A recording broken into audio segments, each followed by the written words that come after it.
Bismillah ar-Rahman ar-Rahim, salam alaikum wa rahmatullahi ta'ala wa barakatuhu, que la paix soit avec vous, jour et nuit, amis du jour, bonjour, et ceux qui se lèvent le soir, ou qui vivent le soir, eh bien le bonsoir à vous. Il est de plus en plus difficile de discuter avec les gens. Il est presque, je dis bien presque impossible d'avoir une discussion normale avec quelqu'un de nos jours. J'ai eu une petite altercation. C'est pas une bagarre, c'est pas une non. Mais concernant une petite discussion entre moi et quelqu'un. Ce quelqu'un, il est jeune. Et il y avait son père qui était à côté, qui était vieux. Donc j'ai deux générations devant moi avec qui je dois dialoguer. Le problème, c'est que tu n'arrives ni à dialoguer ni avec le vieux, qui peut-être fait partie un petit peu de ta ou ma génération, moi, et ni avec le jeune avec lequel je partage le reste de ma vie sur sa génération à lui. On n'est pas d'accord sur rien du tout. Pourquoi? Simple. L'ancien se base sur l'ancien et le nouveau se base sur l'ancien de son père et le nouveau qu'on lui a appris. Et donc, en gros, celui qui est gagnant entre les deux, c'est l'ancien, puisqu'au moins il y a un truc où il s'est posé qui est faux. Mais il est resté dessus. Et le jeune, qui doit prendre la relève et qui doit revoir et revisiter les plats qui sont présentés à lui, il ne le fera pas. Donc on a un gros problème. Je le remarque même dans mes vidéos. Mes vidéos, s'il y a une histoire à raconter, il y a 300, 500, 600 parfois. Il y en a, je suis allé jusqu'à 1000 quand il y avait un problème, une bagarre que je raconte. Ah oulala! Alors là, on est bon. Il y a 1000 personnes qui t'écoutent, ils sont là, des likes. Mais quand il s'agit de science ou de comment régler l'histoire de la tête, ça ne marchera pas, ça ne fonctionne pas. Le début de la discussion a commencé par le sac en bandoulière. Le sac en bandoulière, le jeune avait un sac en bandoulière pour aller à l'école.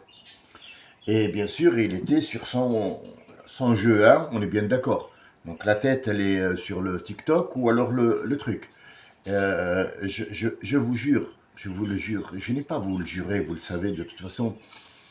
Il y a une petite fille qui est notre voisine. euh, Elle rentre aux toilettes le matin, dans les toilettes, parce que c'est le seul endroit dans la maison où personne ne viendra la faire chier, puisqu'elle chie automatiquement dedans. Voilà, donc elle est sur TikTok, elle est assise sur les toilettes, assise, pas en train d'utiliser les toilettes, non, non, assise dans les toilettes, 3, 4 heures, jusqu'à ce que la mère se dit, mais elle est où je ne veux pas nommer le nom. Et il la trouve dans les toilettes en train de regarder TikTok. Elle sort avec des cernes par là. 3 heures. 3 heures sur TikTok.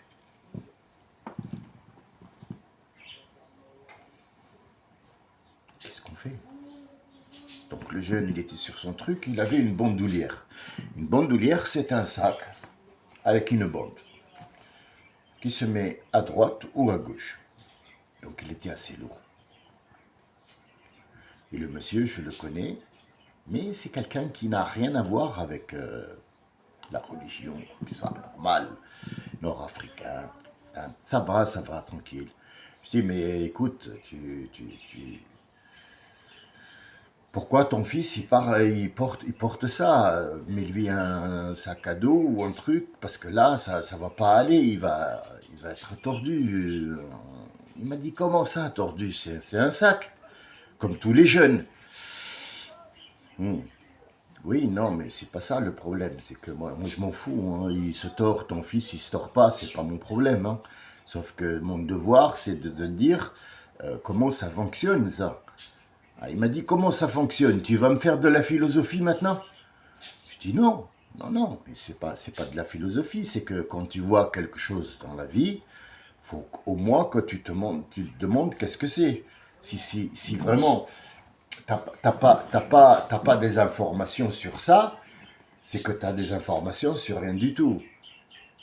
Tu attends qu'on te dise Bayrou a fait une déclaration ou Marine Le Pen est passée par là? C'est ça ton monde? C'est pas ça le monde. Il m'a dit c'est quoi le monde pour toi? C'est simple. Le truc là, la bandoulière que ton fils prend, est-ce que tu sais c'est quoi? Je te parle de ton temps à toi, du temps où toi, tu étais vivant et jeune. Est-ce que tu sais ce que c'est? Il m'a dit non, c'est un sac. C'est pas un sac. T'as vécu, ton fils quoi? Il a quoi? 17 ans là? 17. 17. D'accord. Enlève les 17. Et reviens à tes 17 ans, toi. On se connaissait. Tu te rappelles, on se connaît très bien. Tu sais très bien ce que c'est ça. Dis-moi. Et il m'a dit, je sais pas. Et ouais, mais c'est ça le problème, c'est que tu sais pas. Alors, le bandoulière, je vous explique, c'est un sac comme ça qui se met sur le côté. D'accord? Bien. Alors, admettons que le sac, il est sur le côté là. Qu'est-ce que c'est? C'est une gibecière. Gibecière. Maintenant, on l'appelle bandoulière parce que tout le monde la porte et tout le monde s'est accommodé ça et que c'est rentré dans la mode. Maintenant, les sacs, c'est ça.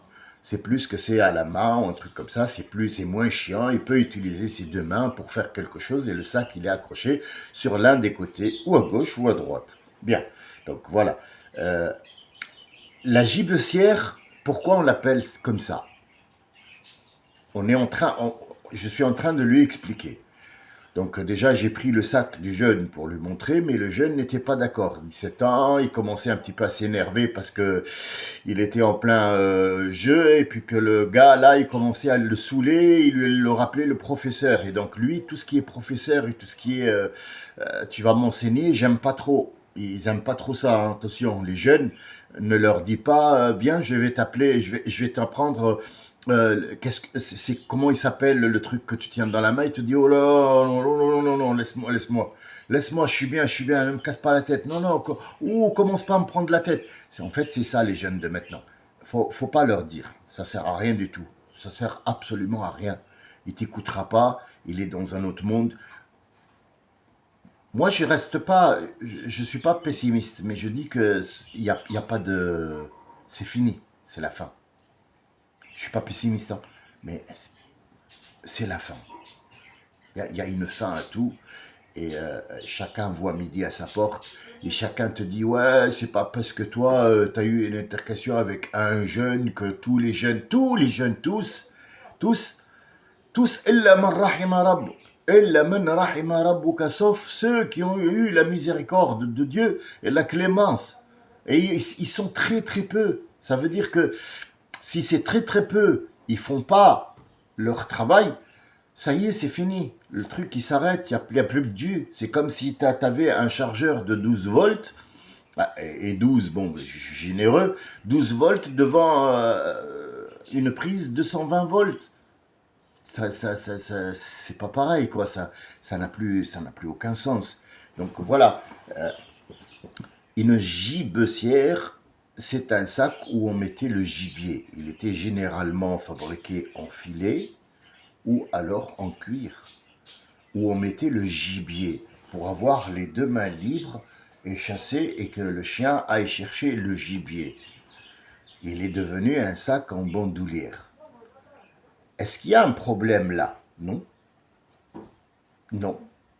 Les femmes ont toujours mis un sac sur là, cette épaule-là ou cette épaule-là, juste pour mettre les petites clés, le machin, tout le maquillage, tout son truc, tout son bazar. Maintenant, ça a changé, le sac a changé, il faut un truc pour mettre le téléphone, pour mettre le truc à cils, pour mettre les bijoux, pour mettre je sais pas quoi, les écouteurs.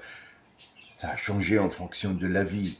Et donc, quel est le problème avec ça? Pourquoi moi je me suis pris la tête avec le monsieur? Parce qu'il m'a dit, tu me fais de la philosophie à 2 balles, c'est un sac, point c'est tout, gibecière, gibier, je sais pas ce que tu me racontes, c'est un sac et mon fils il le porte. Donc le fils a pris parti aussi avec son père, dans le sens où c'est quoi ton problème? Et j'ai dit, mais j'ai pas de problème, ni avec toi, ni avec ton père. D'ailleurs, tu fermes ta gueule parce que ton père, je le connaissais, il avait 17 ans. Alors, tu peux fermer ta gueule quand les grands parlent. Toi, tu peux fermer. Ferme-la complètement. Parce que quand ton père, il avait 17 ans, et encore en train de se masturber, toi, tu n'es même pas encore là. Alors, ferme ta gueule. Un petit peu de respect pour les gens qui sont plus vieux que toi. Chut, ferme-la.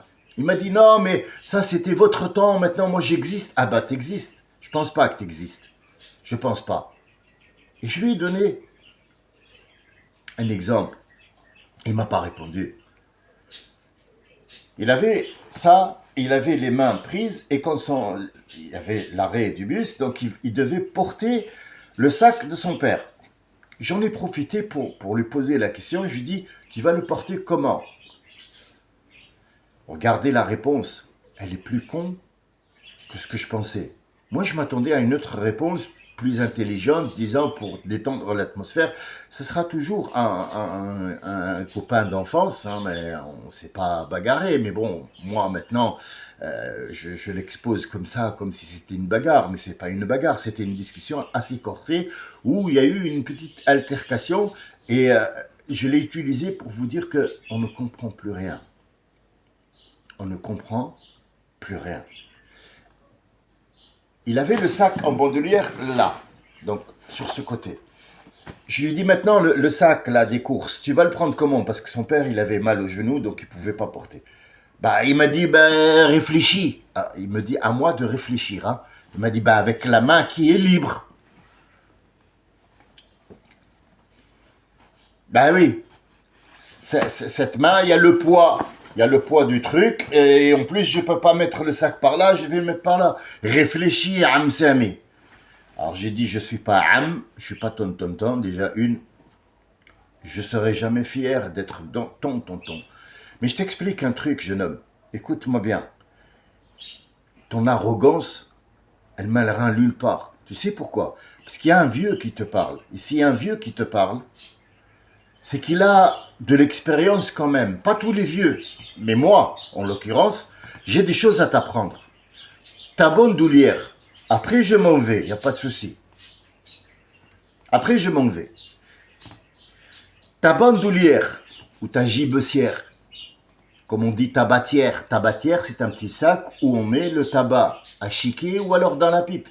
Tabatière, elle s'appelle. Ça, c'est gibecière, on met le gibier dedans. Mais tu as dit bandoulière parce qu'il y a une bande. On l'a changé. Bien. Elle est où?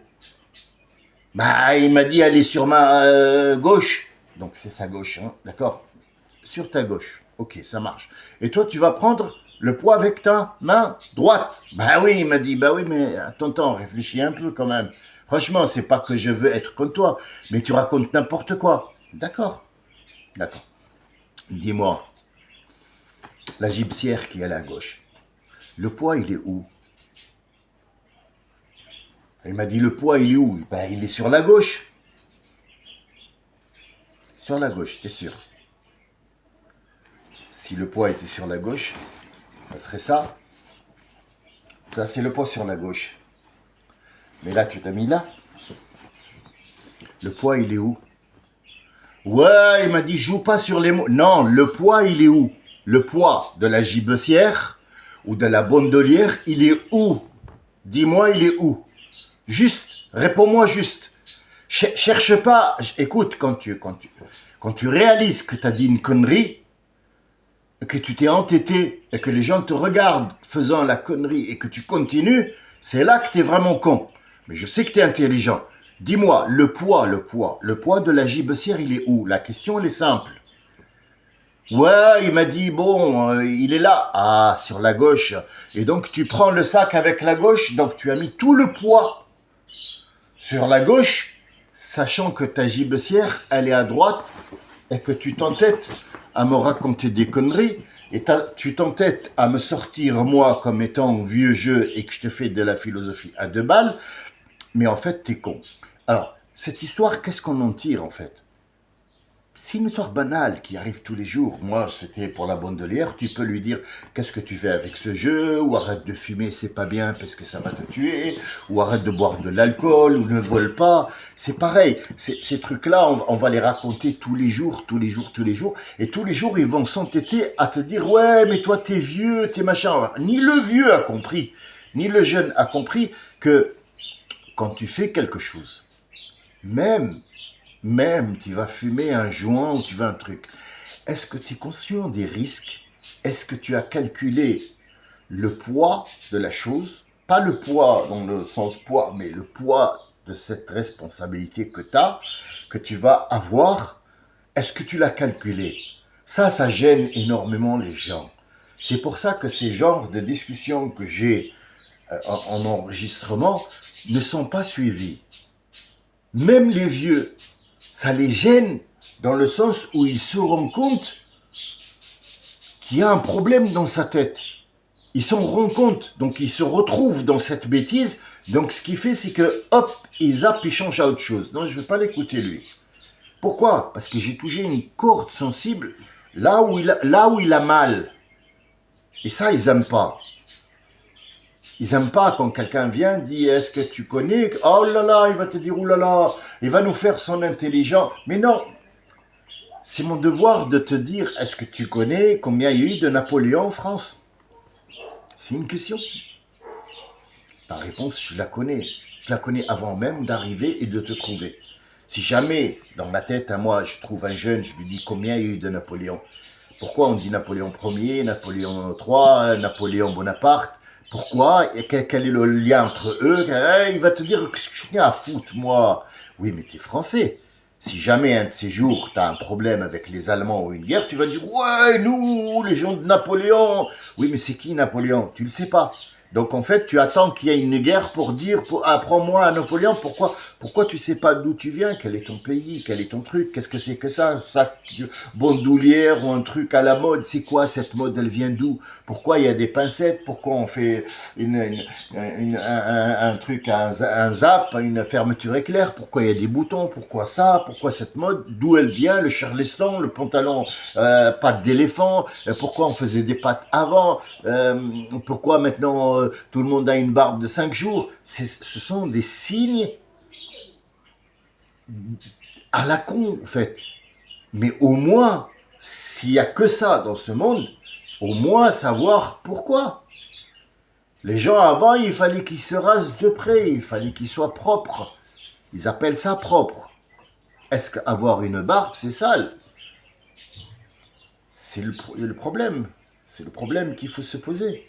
Et la barbe, c'est encore, encore une histoire de fou. Donc en fait, l'histoire de la gibecière, c'est l'histoire de tout le monde. C'est pas un truc qui m'est arrivé à moi. C'est l'histoire de tout le monde. Il veut pas savoir. Même si c'est dans son intérêt, pour ne pas faire du poids sur un seul côté et avoir mal, et puis après aller chez le docteur, lui dire j'ai mal, il va te dire ah oui, mais ça on sait ce que c'est parce que tu as un grain de beauté, donc on va faire une opération. On est dans le n'importe quoi. On vit dans le n'importe quoi. Depuis hier, je fais le tour des infos, je fais le tour des informations. On ne parle que de trucs à la con. Céline Hanouna ou je sais pas quoi. Il est avec la fille de Macron ou Brigitte ou je sais pas quoi. Et puis Estelle, je sais pas qui, elle a fait des déclarations sur son amour de machin. Et le footballeur Ronaldo s'est gratté le cul. Franchement, je sais pas comment faire. J'ai pas de solution miracle en fait. Ça me gêne dans le sens où je me lève le matin, je me dis tiens, c'est une nouvelle journée. Alors, je me lève très tôt le matin, je fais ma prière, je bois un petit peu ce qu'il y a, ou je mange, ça dépend des journées, et puis je lis un petit peu, et puis après je passe le temps à voir qu'est-ce qu'il y a comme info pour savoir le monde dans lequel je vais sortir, ouvrir la porte à 9 heures ou à 8 heures pour aller à mon travail, qu'est-ce qui se passe dehors. Parce que s'il y a un problème dehors, il faut d'abord que je sois informé pour que j'ai pas l'air con. Et oui, tu attends le bus 50 ans parce que tu as l'habitude de l'attendre et du coup, tu n'es pas informé qu'il y a une grève. Tu n'es pas informé qu'aujourd'hui, c'est un jour férié. Bon, c'est très rare. On rentre en mai, là. Maintenant, on va rentrer en mai. C'est le mois que tous les patrons détestent. J'ai été patron et je n'aime pas le mois de mai. Parce qu'il y a le 1er, le 8, le 16, le 22. Donc, en fait, c'est un mois qui est payé où les gens ne travaillent pas et qui posent leur RRTT pour faire une très, très grande des vacances, quoi. Les vacances de mai. C'est le mois le plus détesté par les patrons au monde, c'est le mai. En France, je sais pas, dans le monde, en France. Après, voilà, la journée internationale du travail, c'est le 1er mai. Je sais pas pourquoi, je sais pas qui a mis ça en place, mais ça arrange beaucoup de monde. Donc voilà, bref, c'est pas ça notre sujet de conversation. C'est que j'ai vu que mes enregistrements ne passaient pas, sauf s'il y avait un scandale ou une histoire à raconter. Donc est-ce que je continue à raconter des histoires pour qu'il y ait des gens qui regardent, chose qui ne m'intéresse pas, le nombre de vues, le nombre de trucs, mais c'est un algorithme qui est donné par rapport à ta chaîne, on t'informe ce qui se passe sur ta chaîne. Je ne sais pas si vous avez une chaîne, enfin tout le monde a une chaîne YouTube, je suppose, quoi. Hein. Bon, après, il y en a qui l'utilisent pas, il y en a qui juste prennent les vidéos de quelqu'un, les mettent sur leur truc, ou de la chanson, surtout des chansons, ou des scandales. Maintenant, c'est les TikTok, tac, tac, tac, tac. Donc, tout le monde a quelque part une chaîne. Mais les chaînes qui sont utilisables, les chaînes qu'on écoute, en fait, ils sont très peu, mais on t'informe. Combien tu as eu de vues, qu'est-ce que tu dois faire pour avancer? Est-ce qu'on te met un truc en avance alors tu payes un petit quelque chose, ou alors on t'envoie, est-ce que vous voulez faire de la pub, comme ça vous gagnez de l'argent dans votre... C'est à peu près ça. Tous les jours, enfin pas tous les jours, mais une fois par semaine ou chaque fois que c'est mis à jour, on m'envoie ça pour me dire, et puis ils perdent pas espoir, hein, que je mette de la publicité chez moi dans ma chaîne. Alors, des trucs que je voulais aussi rajouter avant de fermer ce chapitre, d'ailleurs que peu de gens vont écouter, et pourtant ce que je viens de dire là depuis tout à l'heure jusqu'à maintenant, c'est rempli d'informations qui sont hyper ultra importantes. Peut-être ma façon à moi, elle est pas bien. Peut-être que je sais pas comment aborder les sujets. Peut-être, mais je sais que c'est très important ce que je raconte. J'ai entendu là un truc, François Bourdin, Jean-Jacques Bourdin, je sais pas quoi, qui était à la télé, qui pose des questions aux armes, qui est très intelligent à la télé, qui pose des questions aux hommes politiques et qui les met dans le gène et machin. Il a été accusé de cette violence sexuelle. Et là, il a été écarté. Pourquoi il a été écarté? Parce que, en fait, c'est quelqu'un qui a eu des relations, et les avocats ont zama, ils l'ont lavé. Ah, c'est pas lui, mais il reviendra jamais sur les antennes. Donc, il a donné à Pauline de Malherbe sa place, mais il est resté sur RTL, je pense, je suppose, je sais pas trop, RTL ou un truc comme ça. Donc, il pose toujours les mêmes questions. Zama, il est très intelligent, machin, et il dit oui, hein, ils font partir le voile. Est-ce que vous admettez que Israël ou machin, et le voile, vous êtes consentant que les filles portent les voiles? Et je dis, mais Bourdin, écoute-moi bien. Tu veux enlever le voile parce que tu es un pédophile. Tu as été accusé de viol sexuel. Donc pour moi, jusqu'à présent, tu es un accusé. Est-ce que c'est vrai ce que tu as fait ou pas? Je m'en fous, mais il n'y a pas d'accusation qui vient comme ça. Il n'y a pas quelqu'un qui a été... Tiens, on va lui mettre à celui-là, on va... Tiens, allez, hop. Hein? Dominique Strauss-Kahn. La main dans le sac. Eh oui, présidentiel, tout ça, machin, la main dans le sac. Il court derrière un cul. C'est pour ça qu'ils vont enlever le voile. Ils vont enlever le voile, il veut absolument faire ce qu'il a à faire. Donc en fait, le truc, il est clair. C'est comme l'histoire de la gypsière. Si tu connais pas la gypsière, tu vas avoir mal au dos. Et oui, tu vas pas comprendre pourquoi tu as mal ici. Et on va te dire, oui, mais c'est peut-être t'as porté un sac lourd. Tu dis, non, non, la gypsière, elle était là. Parce qu'il est con. Il sait pas d'où le mal il vient. Il le sait pas. Il le sait pas. Qu'est-ce qu'on fait? Est-ce que je continue à faire, comme je vous ai dit, des scandales pour avoir des vues, chose qui ne m'intéresse pas? Ou est-ce que je m'adresse à une seule personne qui me suffit largement? Une seule personne avec qui je discute, je change, il n'y a pas de problème. Je sais que lui, par exemple, il va parler à une autre, et une autre va parler à une autre, et mon idée peut-être circule jusqu'à trouver quelqu'un qui dit, tiens, on va l'améliorer, cette idée. Cette idée, il y a une graine, il y a quelque part une petite graine, et ben elle va germer quelque part. Donc au moins j'aurais donné une graine quelque part, tu vois. Mais rester sans rien faire comme ça, regarder le monde sombrer dans son ignorance, c'est la seule chose qui n'a pas recommandé. Ja'alnakum ummatan wasat litakunu shuhada ala nas. C'est la recommandation de Dieu.